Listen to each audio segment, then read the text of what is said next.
Hoje no cartório contemporâneo, você sabe como são feitos os papéis das certidões dos cartórios?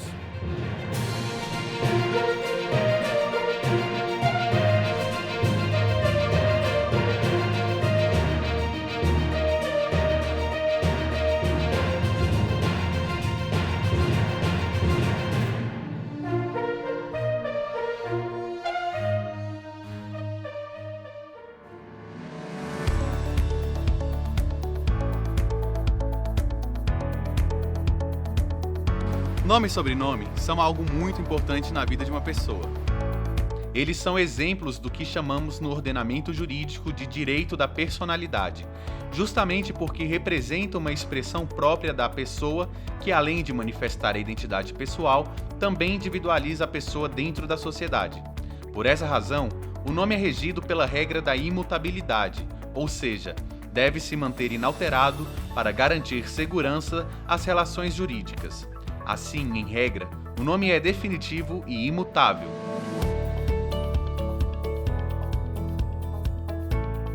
A Lei 6.015 de 1973 determina que toda pessoa deve ser registrada no local onde foi realizado o parto ou no lugar de residência dos pais. Além do nascimento, também a adoção e o casamento são ocasiões em que a pessoa adquire o nome. Entretanto, o direito ao nome deve ser exercido em consonância com a dignidade da pessoa humana, de modo que não pode ser motivo de vergonha, humilhação, confusão, discriminação ou desonra ao portador. Desta forma, excepcionalmente em algumas circunstâncias, admite-se a modificação do nome com a finalidade de assegurar a dignidade da pessoa. É permitida a mudança de nome nas seguintes ocasiões: erro de grafia, quando o nome expõe a pessoa ao ridículo e gere situações vexatórias, adoção, apelidos públicos notórios, transgênero, que nesse caso não é necessário que tenha tido cirurgia para mudança de sexo, vítima ou testemunha de apuração de crime, alteração aos 18 anos e não precisa de motivação ou justificativa, mas deve obedecer ao lapso temporal de 1 ano após completar a maioridade. O artigo 56 da Lei 6.015, ele permite que a pessoa que completa 18 anos, ele tem 1 ano para alterar o seu nome. E a lei também fala que, fora desse prazo de 1 ano, ele tem que justificar por que precisa alterar de nome. Aqui no DF, o pensamento da Justiça é que mesmo dentro desse prazo de 1 ano, após 18 anos, ele tem que justificar por que precisa alterar o nome. Porque se ele não provar um constrangimento com aquele nome, a Justiça não está aceitando essa alteração, só porque não gostou do nome que ele recebeu quando nasceu. Então, para mim, tornou-se muito igual, né? Prazo a partir de 18 anos e o prazo de 18 anos. Ficaram tudo como se fosse a mesma coisa. Ou seja, toda alteração precisa ser provada na Justiça por que a pessoa precisa alterar o nome, e a Justiça ainda tem que ver se concorda que aquilo ali realmente é uma justificativa suficiente para alterar o nome. Os nomes vexatórios, eles provando na Justiça que o nome é vexatório, eles conseguem alterar tranquilamente. Agora, erros gramaticais no nome, por exemplo, nós temos casos de José sem acento, João sem tio. Esses casos, diretamente no cartório, ele pode provar o erro gramatical, quer dizer, o erro está bastante evidente, o cartório consegue alterar. Tá? Há algumas questões mais difíceis de ser feita diretamente no cartório, por exemplo, nomes que existem como Isabel com S com Z, Elizabeth com S com Z, e aí é difícil de dizer qual é o gramaticalmente correto. Então, nesses casos, a gente mandaria para a Justiça. Mas, quando o erro está bem evidente, pode ir diretamente no cartório.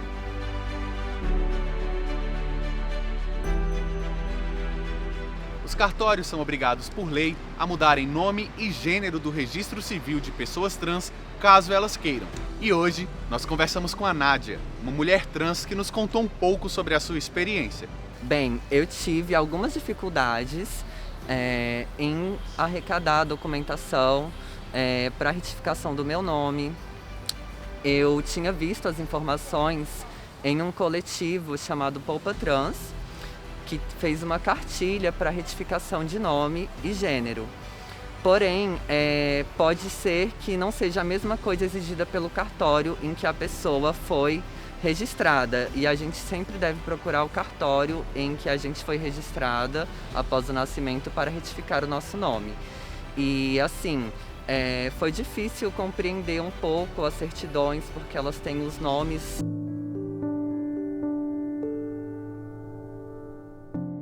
Retificar o nome tem um significado muito importante em nossa vida.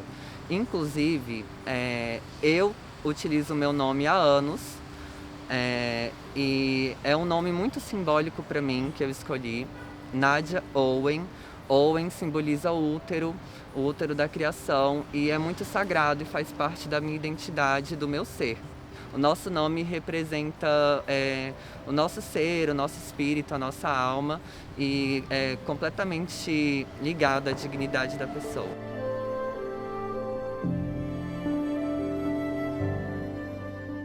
O direito de mudar o nome e o gênero no registro civil foi regulamentado pelo CNJ em junho de 2018. No mesmo ano, o STF decidiu que as pessoas trans podem fazer mudança nos documentos mesmo sem cirurgia. Basta ir no cartório e mudar o nome. Segundo o provimento 73 do CNJ, a mudança pode ser pedida por pessoas trans que sejam maiores de 18 anos, menores de idade só com anuência dos responsáveis, e podem ser alterados o gênero, prenome e agnome.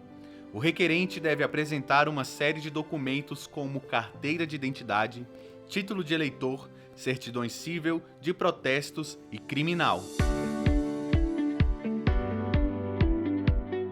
Em 2019 foi um grande avanço a comunidade trans ter esse direito, né, de retificação de prenome e gênero. Mas assim, com certeza, demorou bastante, né? Foi tanto um avanço, né? E também é algo triste de ver a demora da situação, mas em geral eu considero como uma grande vitória e com certeza a partir das pessoas que passarem pela mesma situação que eu, digamos, né, que tem um nome, um sobrenome no masculino e é do gênero feminino ou vice-versa, né, que elas não precisem entrar com uma ação judicial, recorrer a uma profissional da advocacia e gastar mais custos para poder tirar isso, porque é realmente constrangedor. Então tem muito a avançar ainda, mas foi um avanço. As pessoas trans que queiram alterar tanto o seu gênero quanto o seu prenome, eles podem fazer isso. É um procedimento relativamente simples, ele só precisa apresentar algumas certidões cíveis, criminais, se for homem, de dispensa do serviço militar, essas coisas. E ele pode fazer isso quando tiver 18 anos, né? Então, ele precisa ter essa idade mínima de 18 anos. E aí não precisa justificar por que ele quer aquele procedimento, porque ele quer aquela alteração. Então, uma coisa super tranquila, porém ele só tem direito a essa alteração uma única vez, tá? Não pode fazer 2 vezes essa alteração. Se a pessoa entrou na justiça para alterar o nome ou o gênero e ela quer desistir, ela pode desistir, mas ela tem que provar que fez essa desistência e aí ela pode pedir diretamente no cartório, tá? Agora, as pessoas que antes do provimento, por exemplo, eles conseguiram só uma alteração de nome, mas não conseguiram uma alteração de gênero. Muitas pessoas estão nessa situação. E o cartório já averbou a alteração de nome, porém o gênero continua contrário ao que ela queria. Ela pode fazer essa alteração de gênero, e aí não é considerada uma segunda alteração, né? É como se fosse um complemento ainda da primeira.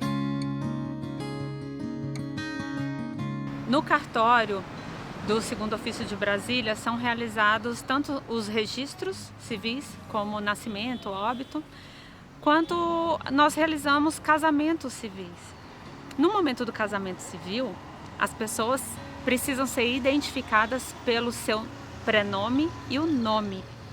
E o nome é aquele identificador da família, da origem da família. E o prenome é como a pessoa se identifica socialmente.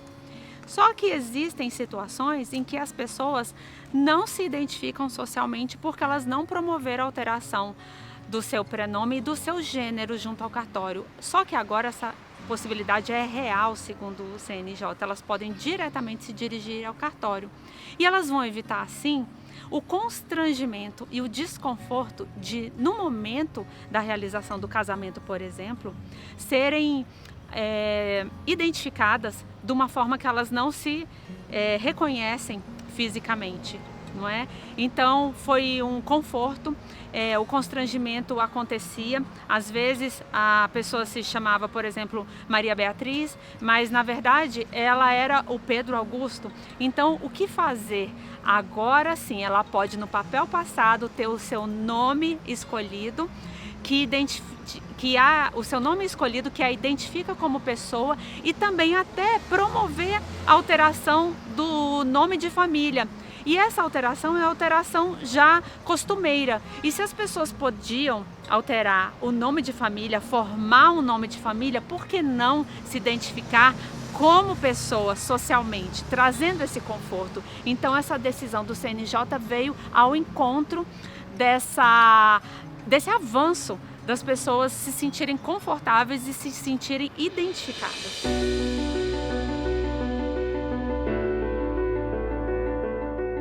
Eu deixo de ir em consultas médicas, eu só ia, né, em casos urgentes por vergonha do meu nome. A gente deixa de fazer muita coisa, sabe? Então, isso muda completamente a vida da pessoa e garante para ela muitos direitos humanos, né, e muito conforto social, porque é um grande desconforto você estar apresentando a sua documentação sem o seu nome que te representa realmente, né, o nome que a gente utiliza. Eu tranquei a minha graduação no último semestre, aguardando essa retificação para o meu certificado sair no nome que realmente me representa, e estou nesse processo e dignifica completamente a gente.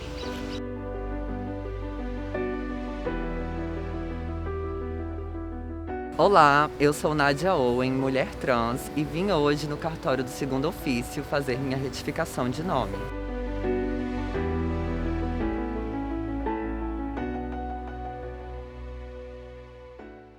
Se você tiver alguma dúvida sobre as atividades dos cartórios, mande-nos sua pergunta para o e-mail tvcartorios@cnr.org.br. Talvez sua pergunta apareça aqui no programa.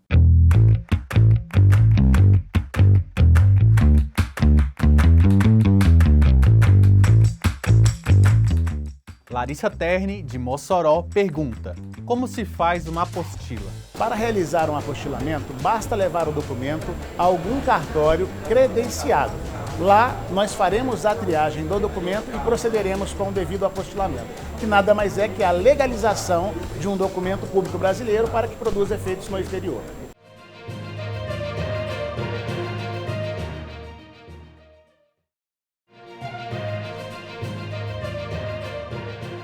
O Dr. Paulo Agapito, consultor de impressão de segurança, falou conosco sobre a importância dos cartórios adotarem papéis de segurança para suas certidões.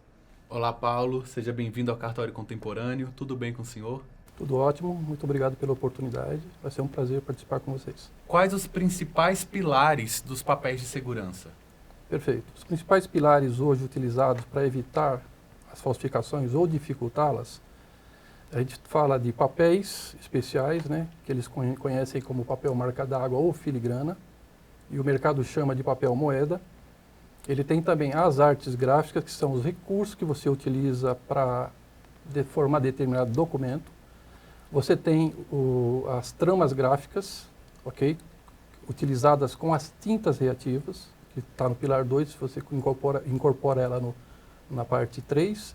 Essas tintas elas reagem a determinadas lâmpadas de segurança ou produtos químicos.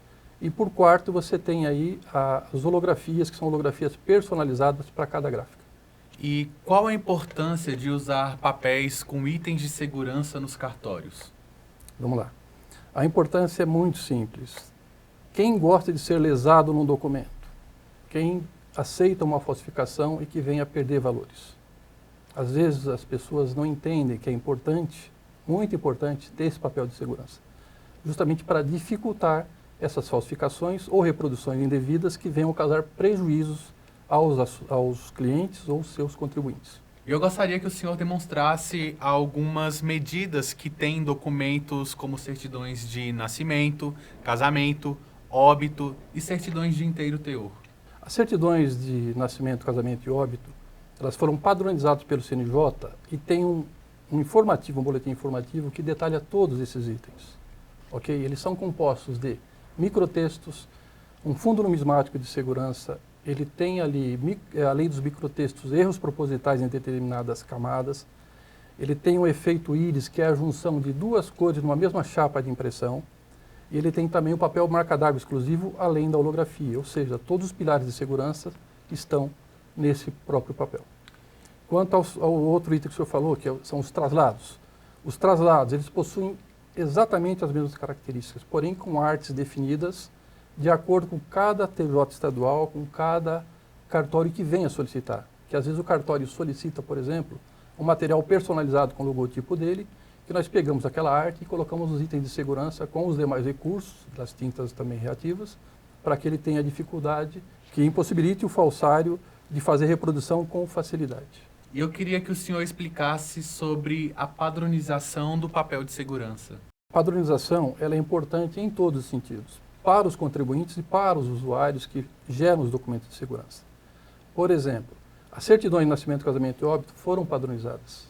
Cada cartório no passado usava uma cor, um logotipo, um papel diferenciado. Isso possibilita o quê? Adulterações de documentos e outras maneiras de prejudicar o Estado com essas falsificações. Essa padronização, por exemplo, que nós estamos buscando aí, ou recomendando através da CNR, o Dr. Rogério, que entendeu da necessidade dessa padronização, que ele participou da padronização das certidões de segurança, de nascimento, casamento e óbito, ele entendeu que os traslados também, que eles chamam no mercado, são de muita importância. Por que isso é muito importante? Qualquer estado do Brasil, você vai reconhecer aquele documento como você tem hoje nas certidões de nascimento, casamento e óbito, como você tem nas notas de real, como você tem no RG, né? Como você tem na CNH, ou seja, uma padronização ela é importante para isso, para que qualquer local do Brasil identifique aquele documento com as mesmas características. E muitos cartórios, por exemplo, ou poucos cartórios, vamos chamar de poucos na verdade, né? Eles utilizam papel branco para fazer determinados documentos de valor. E isso é um risco para o cartório e para o contribuinte. A padronização, se você vier a implantá-la, como tem esses documentos que eu falei agora há pouco, ela será muito importante para evitar a facilidade de você adulterar um documento. Sobre esses papéis, hoje se fala muito da tecnologia digital, que é o QR Code, que nós falamos aqui no Brasil desta forma. O QR Code ele é muito fácil de adulteração. Se você entrar num Google, digitar um QR Code, você consegue adulterar e colocar até 500 caracteres nesse. Mesmo que eles falem de um QR Code criptografado, para dificultar o falsário, ele é uma impressão feita numa impressora laser. E todo mundo tem acesso a uma impressora de pequeno porte para redigitalizar um QR Code e reproduzi-lo. Os criminosos conseguem copiar algumas dessas medidas de segurança? Os criminosos, na verdade, eles chegam próximo dessas reproduções indevidas. Por que eles chegam próximos? Sempre você tem os pilares principais, um deles é o papel, que ele não tem esse acesso. A arte gráfica, ele consegue essa evolução. Ele tem scanner de alta resolução, ele consegue adulterar com uma impressora de offset, chegar próximo a isso. Mas quando você tem esses problemas de adulterações, você leva para quem fez esse documento, para um perito da Polícia Federal, por exemplo, ele identifica todos os itens que foram falsificados. Qual que é o papel nosso dessas empresas de segurança, dessas gráficas de segurança? Dificultar essas reproduções indevidas. E quais dicas o senhor passa para evitar ou impedir fraudes e golpes? Que o cartório ou o usuário desse papel de segurança entendam que é mais seguro para ele, para o cliente dele, para o contribuinte, usar os papéis com itens de segurança. Você vai fechar uma facilidade que o falsário tem de entrar e fazer um golpe e depois o próprio cartório ou o usuário disso terá o seu nome comprometido, terá de se defender de forma criminal do que está acontecendo para provar que não é dele o papel e também, o pior de tudo, quem foi lesado na operação. Paulo, o cartório é uma instituição que traz segurança e certeza de eficiência para a população em geral. Como os cartórios auxiliam para aumentar a segurança jurídica? Os cartórios, eles são muito importantes para o processo que envolve documentos de valor. Tanto é que eles estão aí em primeiro lugar das pesquisas de satisfação no Brasil. Eles têm lá profissionais qualificados, treinados e preparados para identificar esses documentos de segurança. Então é muito importante o quê? Acreditar que o cartório, quando ele dá uma validação de determinado documento, ou que ele fornece esse documento, é um documento verdadeiro.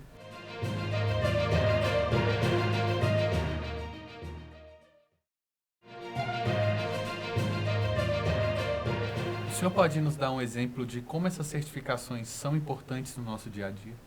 As certificações, elas controlam todos os processos produtivos. O que impede que, de repente, algum documento saia de forma ilícita desta gráfica credenciada e seja usado no mercado para que alguém seja prejudicado. Por exemplo, nós tivemos um show, eu participei, que eu desenvolvi o ingresso para um show em São Paulo, de um conjunto famoso, e o produtor, no caso a empresa que era responsável para realizar o evento, trouxe essa possibilidade de nós desenvolvermos o layout, e ele falou que não queria nada de segurança. Eu falei, não, eu não posso fazer se não for nada de segurança. Está aqui a nossa condição comercial. Eu não vou pagar isso. Eu falei, então, desculpa, eu não posso atendê-lo. Aí negociamos de parte comercial bem tranquila e fechamos a parte comercial. Eu falei, olha, eu vou te dar os itens de segurança para que você não tenha problemas. E nós colocamos itens de segurança numa trama que ele definiu como sendo adequada para ele e colocamos lá um fundo invisível, só detectável por uma lâmpada ultravioleta com uma frequência específica, né? Ele chama hoje no mercado de fundo UV. Muito bem. Teve esse show num estádio grande, capacidade para 50 mil pessoas, e ele não quis gastar o que seria o recomendado na ocasião. A história foi assim, ó, de cada 10 ingressos, 3 eram falsos. E aí ele conseguiu evitar o prejuízo maior, né, porque a imagem dele foi prejudicada, porque ele identificou o material falso do verdadeiro. Mas a imagem dele, a princípio, por ele não querer desenvolver outros itens de segurança adequados, ela foi comprometida até que ele provasse que não era o material dele. E ele assumiu ali, brincando, 15 mil ingressos que entraram, que ele teve de reembolsar e permitiu que aquelas pessoas entrassem. Por quê? Imagine num momento de show, chegando várias pessoas, você é falso, você não entra, você é verdadeiro, você não entra. Chegou uma hora, começou a criar um tumulto, ele foi obrigado a abrir para todos que estavam com os ingressos e assumiu o prejuízo posteriormente. E teve de se retratar aqueles que não entraram porque estavam com o ingresso verdadeiro e não conseguiram entrar. Uma situação interessante para o mundo de hoje, né? Eu fui convocado, entre aspas, né? Eu fui chamado a uma ligação telefônica por um perito da Polícia Federal, já em duas ocasiões, um de Mato Grosso e outro de Minas Gerais. Onde eles me ligaram informando, teu material está aqui e é um material falso. Eu, pela minha experiência de mercado e de produto, falei, olha, não dá para o senhor falar que o produto é meu. Eu preciso ter esse material físico para analisar esses itens de segurança, esse papel, seu papel específico nosso, se essa trama gráfica é a minha, para dizer para o senhor se está falso ou verdadeiro, ou se alguém, de repente, pegou um outro documento e procurou fraudar alguém no processo. Por quê? Quando você tem a padronização, tudo fica mais fácil. Mas, às vezes, na ponta, faltam aos clientes, aos funcionários que trabalham com essas informações, identificarem esses itens. E o que é importante aí nesse processo? Vocês passarem essas informações aos cartórios para que eles também tenham esse auxílio de imprimir o documento correto, de saber que um documento é falso ou verdadeiro. A assinatura digital, ela tem uma varredura que, na hora que você apontar lá para a leitura, por exemplo, ela vai dizer, vai fazer uma conferência em determinado site que aquele documento pertence, por exemplo, ao Duda. O Duda assinou de forma digital, né? Ela substitui o documento físico, na verdade.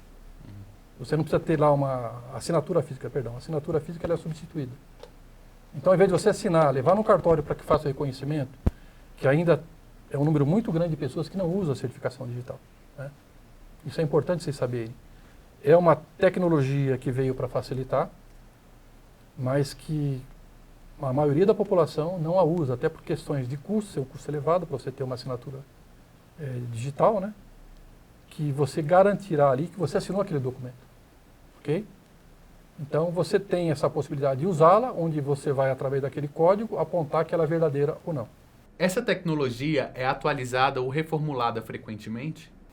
Todo ano você procura, quando o documento não é padronizado, dificultar que o falsário evolua, né? Um exemplo típico aí da Vale Refeição. Eu mudava, a cada 12 meses eu mudava o layout.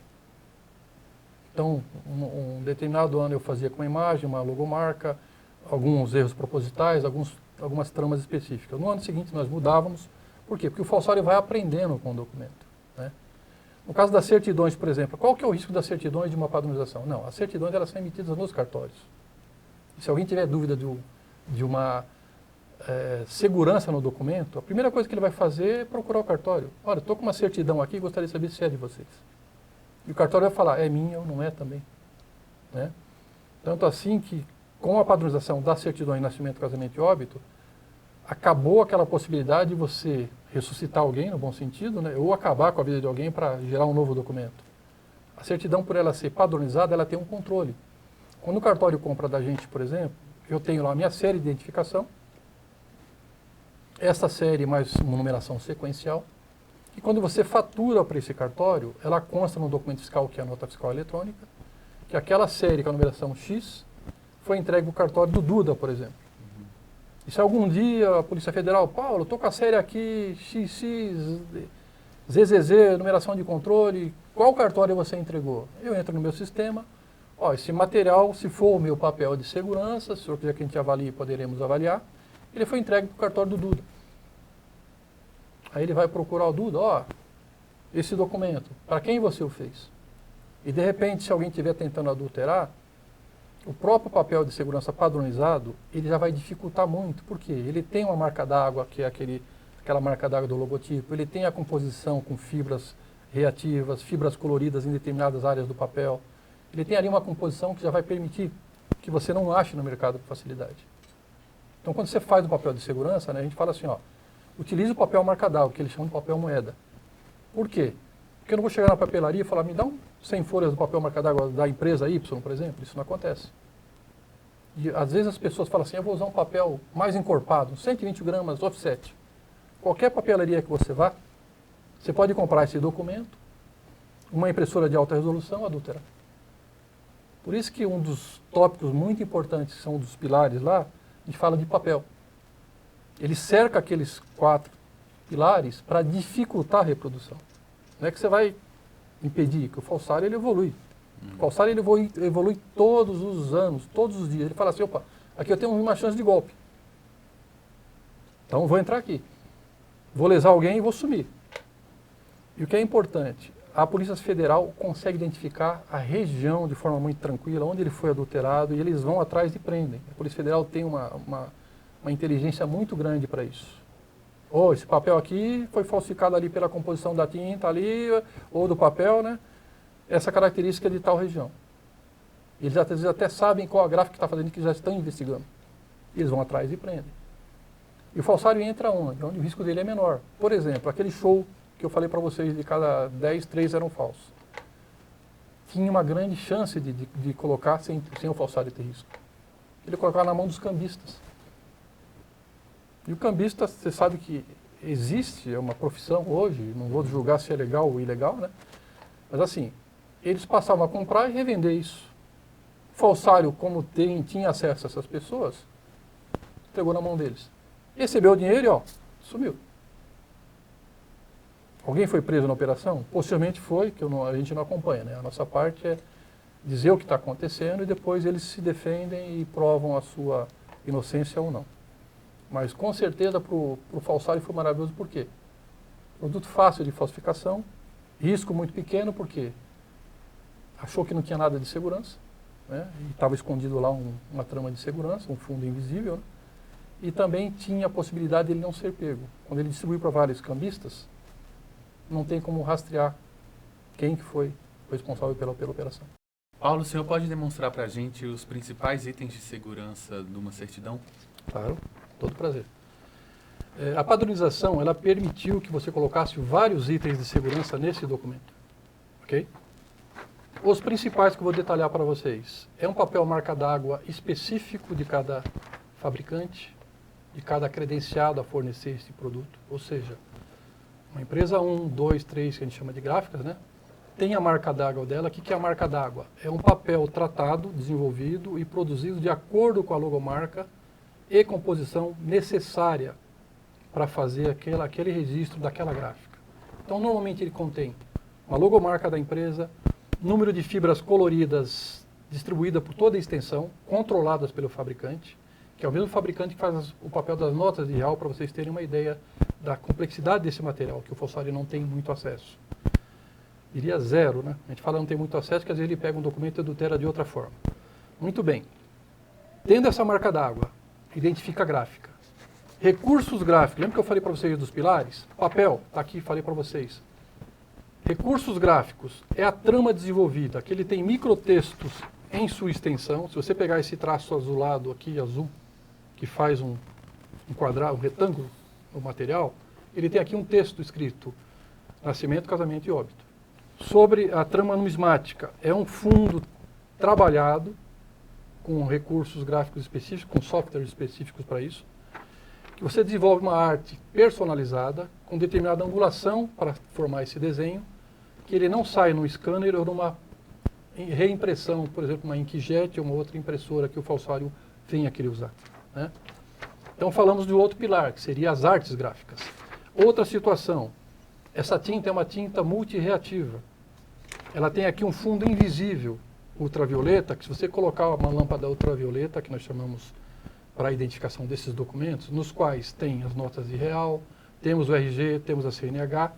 Se você colocar aqui sobre esse documento, estará escrito em vermelho autêntico / original. Perfeito? Você não o vê a olho nu. Colocou esta lâmpada com determinada frequência de radiação de luz, ela vai reagir àquela tinta. Temos também a holografia, que é outro pilar. A holografia, ela é uma holografia para cada um que está autorizado, que tem a logomarca dele em 3D, com nanotextos, microtextos que identificam que aquela holografia é daquela empresa. Essa holografia não está no mercado, está só para aquela empresa. Outra situação de uma tinta multireativa, voltando aqui a outros pilares. Se você tentar adulterar alguma coisa desse documento, se você passar aqui, por exemplo, o hipoclorito, que o pessoal chama de cândida, quero alterar o nome aqui do Paulo, por exemplo. Na hora que ele tentar adulterar esse nome, tem uma tinta invisível que vai aparecer nulo, nulo, nulo. Ele já danificou o documento. Ele não consegue reproduzir de forma que ele precisa para dar um golpe a alguém ou para adulterar alguma coisa. Outra situação interessante aqui para vocês, né, que todo esse papel ele é controlado por uma série. Cada gráfica tem uma série que identifica que foi produzido nela, mais a numeração de controle. Se um cartório comprar de uma empresa A, B ou C, por exemplo, essa empresa ela tem o controle pela série e a numeração de controle de cada lote entregue para esse cartório é mencionada na nota fiscal, que é um documento fiscal legal para todas as operações, e ele identifica que aquela série XY, por exemplo, mais a numeração sequencial, foi entregue para o cartório 1, naquela data, através daquela nota. Então, se acontecer de repente, causar uma dúvida se foi emitido naquele cartório, essas gráficas homologadas têm esse controle para quem entregaram cada folha. Ok? Outra situação que eu acho que é interessante, a certificação FSC no verso, ela tem aqui. A FSC, ela controla todos os processos da matéria-prima. Eu compro de uma empresa credenciada, que tem os controles específicos, utilizo a matéria-prima, por exemplo, usei 95% para fazer o papel, 5% foi desperdiçado entre acerto de máquina, desperdício que você acaba causando no processo produtivo. Fragmenta-se, devolve para a empresa fragmentado, né, triturado, para que não seja reaproveitado no mercado, volta para quem forneceu o papel. Então, ou seja, o FSC ele ajuda a controlar também este processo. Outra situação é que também existe nessa trama gráfica aqui algumas falhas técnicas, que as gráficas, somente elas, sabem onde elas estão. Isso não pode ser detalhado, porque se houver alguma falsificação no mercado, a gráfica identificará, não, realmente esta é minha arte, porque ela tem essa falha técnica. Ou não, alguém reproduziu de alguma forma muito parecida na arte gráfica, mas o papel não é meu. A gráfica também já se defende em um dos pilares. Ele desenvolveu a arte, o falsário fez, já não é igual porque tem a falha técnica que ele não vai conseguir localizar. E além disso ele faz a defesa que o papel não é dele, a holografia não é dele e a série também pode não ser a dele. que às vezes o falsário não tem noção. Que, por exemplo, a série XY foi entregue para um cartório, onde ele deu aquele golpe. De repente, o cartório está comprando de uma outra empresa, que é a série PZ, por exemplo. Então, você também identifica a gráfica através dessa situação. Uma coisa importante que eu preciso falar. Este papel, por ele ser um papel específico de segurança, ele também tem uma camada de proteção que se chama Laser Guard. Essa camada ela é própria para receber a impressão laser e inkjet. Se alguém tentar adulterar esses documentos, esses textos impressos, esses valores impressos, esse papel ele reage. Ele acaba borrando o material de tal maneira que ele não pode reutilizar para outra situação, porque o papel ele é tratado para facilitar a impressão e evitar a remoção. Muitas vezes, no cartório contemporâneo, pode aparecer algumas expressões que você não está acostumada. Por isso, venho aqui explicar alguns termos recorrentes no programa.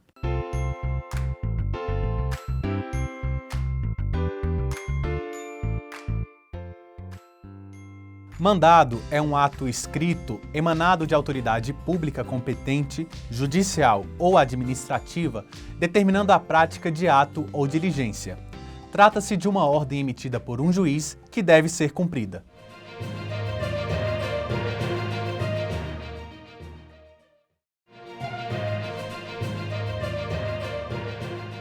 Quais certificações necessárias uma gráfica precisa ter para fornecer os papéis e serviços de segurança?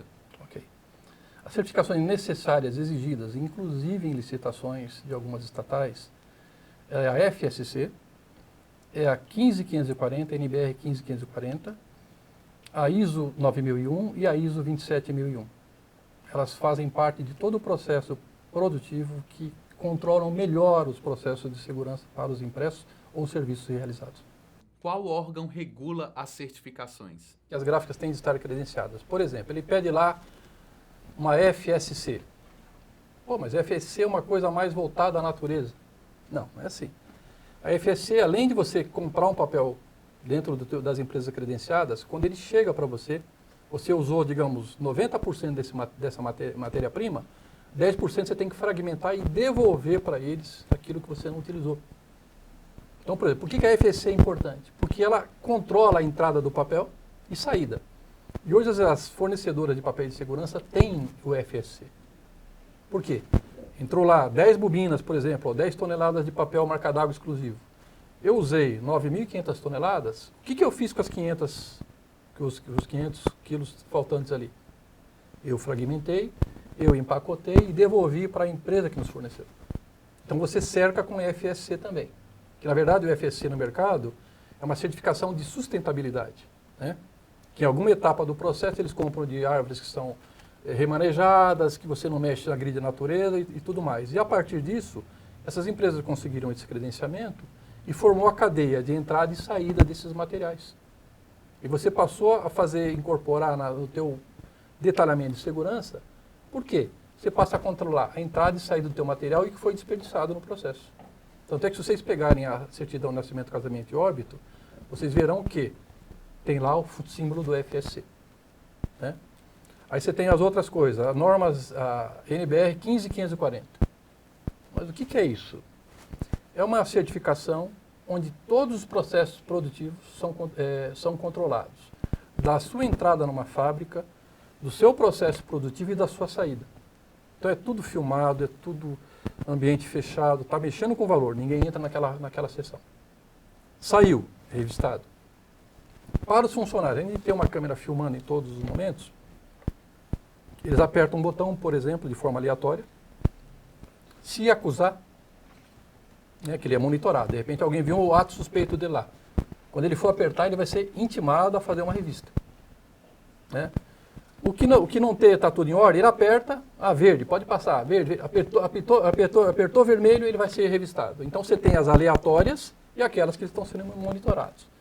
Por exemplo, a Vale Refeição que eu atendia na década de 90, quando era físico, uma funcionária pegava o Vale Refeição, ia no banheiro, guardava e saía com o Vale Refeição para usá-lo. Só que ela estava sendo monitorada. Aí perceberam que ela estava nessa operação, que no banheiro não pode haver nenhuma filmagem. Né? perceberam que ela saía constantemente, né, que ela está sendo monitorada, filmada, saía, ia no banheiro e depois voltava sem o documento. Quando ela chegou na saída dela, no turno, passou por uma revista, já estava policial esperando ela, já estavam os profissionais adequados a fazer a revista nela, identificaram e ela foi presa. Por quê? Porque essa empresa também tinha certificação de monitoramento, que é 15540. Ela está sendo aprimorada agora, tá? Ela vai ter uma nova evolução, com mudanças de termos. Então, os termos que nós estamos usando hoje serão mudados para termos mais conhecidos de mercado. Então, você tem a 15540. Aí você tem a ISO 9001, que ela controla os seus processos internos. E tem a ISO 27001, que ela controla toda a segurança de informação. Tudo que você trafegar de informação digital na sua empresa, ela é controlada, ela é monitorada para não permitir que alguém tenha acesso a esse banco de dados. Por exemplo, nós temos vários clientes que a gente faz para seguradoras também, que exigem essa certificação. Eles mandam para nós o banco de dados para a gente fazer, de repente, um boleto físico. Os bancos às vezes mandam talão de cheques, e é um bom volume ainda. Não é como no passado, né, que o cheque praticamente deixou de existir, né, com a nova tecnologia. Mas as empresas ainda precisam do cheque físico. Então eles mandam para nós todo esse banco de dados, e nós temos de garantir que esse banco de dados será usado para o processo dele. Então você tem ali a 27001. Essas certificações, elas são pedidas no mercado pelas estatais, por exemplo. Você vai participar de uma licitação de um RG, que ela é pública. Qualquer um pode participar, inclusive microempresas. E as cláusulas dos principais documentos que não podem ser adulterados, o quê? Apresente as certificações. E aí ele tem que ter essas certificações de segurança, além dos atestados técnicos, de capacitação técnica que nós chamamos. O que é isso? O atestado de capacitação técnica é que ele forneceu para uma estatal, por exemplo, um documento de valor tipo RG. Aí ele pega esse atestado, guarda, ó, já produzi, já estou credenciado. Tem uma outra licitação longe desse local, desse estado, digamos que fosse em Brasília, vai Brasília como referência. Teve aqui uma licitação de um documento de segurança. Essas mesmas características vai ser cotada em São Paulo. Eu tenho atestado de capacitação técnica desse produto e eu anexo lá no estado de São Paulo, por quê? Ele pode ser um pouquinho diferente, que às vezes muda o layout. Mas ele tem lá todos os itens de segurança daqueles pilares que eu falei para vocês. Mas, por exemplo, ele fala, você tem FSC? Eu falo, tenho. Está aqui, ó, todo o meu processo é controlado, o que eu recebo, o que eu produzo, o que eu devolvo para eles, especificamente. E o próprio papel, quando você o compra, ele vem com o carimbo FSC, que é uma imagem impressa na proteção do papel, pode ser pacotes ou bobinas. Então ele vem com aquele FSC. As empresas que são credenciadas com a 15540, por exemplo, ela é monitorada 24 horas. Fechou a fábrica? Tudo bem. Você lacra todo o processo, coloca lá os cadeados onde precisa, fecha o teu cofre, que as gráficas normalmente têm cofres também para guardar os papéis. Aquele que você muda de lado, ele muda de cor. É uma tinta de variação ótica, muito interessante, porque o meu papel tem essa tinta. Essa tinta aí, ela é guardada num cofre. A empresa tem lá um cofre, que a gente fala cofre, não é um cofre de você abrir igual aqueles filmes, não. É um cofre onde ele tem grades de segurança, com monitoramento, com senhas específicas para ter esse acesso. E lá você tem os pallets, né? Você tem lá as repartições onde você coloca determinados documentos. E aí entra também, por exemplo, a telecena, se você fizer, entre os cheques, entre os vale-refeições, que ainda tem, acreditem. Você coloca papéis de cartórios, selos de cartórios, você coloca os selos da Anatel. É tudo ali dentro daquele cofre. E essa certificação exige isso de você. Cofre, onde é que você está? Está aqui. Analise o teu ambiente e assim, uma auditoria desta, não é assim, ó, vou amanhã te visitar, amanhã estarei na tua empresa, não. De uma hora para outra chega funcionário, ou de manhã ou à tarde, que é o horário de expediente, de trabalho, cheguei. Já começa, ó, cheguei, está com o crachá para poder entrar na empresa, que ela tem esse no contrato, se identifica, vai lá na produção, opa, a porta de produção estava aberta, do cofre, não conformidade. O funcionário saiu sem ser revistado, sem passar... E depois disso, essa auditoria que não tem data marcada, se ele marcar uma data, você monta o circo, né? Vai receber aqui, ó, vamos receber o cara. Não, então o guarda fica ali de prontidão, todo mundo vai ser revistado, todo mundo lá de crachá bonitinho. Não. A auditoria que essas normas estabelecem é assim, ó, auditoria surpresas. E isso é feito no contrato que você tem com as empresas. Então é bem tranquilo. Quem é certificado da 15540 está aberto a, quando pegar um contrato, a qualquer momento mandar um representante para ver como está o parque dele. Você não tem que mudar o procedimento porque é um presidente. Ele entrou no teu ambiente de segurança, a certificação exige que você tome os cuidados. Um exemplo típico. Um presidente de uma empresa que eu trabalhei fazia os passes de vale transporte, né? Ele chegou na produção, pegou um talãozinho de um selinho lá, um vale-refeição, colocou atrás da gravata. Escondeu atrás da gravata. Chegou na saída. Cheguei. Oh, pode passar, presidente. Não revistou o cara. Ele saiu, foi no RH, demite o segurança. Não é porque ele foi maldoso, não. O segurança foi demitido porque não fez revista nele. Porque as normas estabelecem que você não deve fazer uma vistoria por gênero ou por qualquer tipo de ação. Ela é aleatória, pode ser o presidente, pode ser o auditor, pode ser o funcionário que está tirando, de repente, entregando um café para as pessoas. Essas certificações exigem isso. E quando você entrar numa empresa de segurança, possivelmente você será revistado na saída e é normal. Você vai assinar um termo que você está ciente do que você está fazendo. Estou entrando, permito isso, não posso fazer isso, não posso fazer aquilo, e estou sujeito às medidas de segurança da empresa. Então você tem esse detalhamento, que é a 15540. Como o senhor avalia a iniciativa da CNR em criar o programa Cartório Contemporâneo? Eu achei muito interessante, eu acompanho regularmente, né? E é uma maneira de você passar as informações que às vezes não chegam aos cartórios. E é o próprio contribuinte, né, que também tem acesso a esses programas. Paulo, muito obrigado pela entrevista. Seja sempre bem-vindo ao Cartório Contemporâneo. Muito obrigado, foi um prazer estar com vocês. Esse foi mais um Cartório Contemporâneo. Eu sou Duda Meirelles e foi um prazer tê-los aqui conosco em mais um programa. Se você perdeu alguma parte ou não pôde assistir, temos uma reprise segunda-feira, 19 horas, e no canal do YouTube da CNR. Vejo vocês semana que vem às 19 horas no próximo Cartório Contemporâneo. Até lá!